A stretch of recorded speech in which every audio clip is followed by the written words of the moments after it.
Did you know the greatest naval commander in history died at the moment of his greatest victory?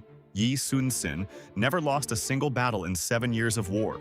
His turtle ships were floating fortresses that terrorized Japanese fleets. By 1598, the Japanese were finally retreating from Korea. Yi led the final assault at the Battle of Noryang to finish them off. Victory was within reach when a random musket ball struck him down. But Yi knew something crucial. If his men discovered their legendary admiral was dead, they would lose hope, and the battle could turn. So, with his dying breath, he whispered to his nephew, "Don't let them know I'm dead." Yi died quietly at his command post, while the battle raged on. His nephew propped up the body and kept giving orders in Yi's voice. The fleet fought on, thinking their invincible commander was still leading them. They achieved complete victory, driving out the invaders forever. Only after the last enemy ship fled did they learn their greatest hero had been dead the entire time.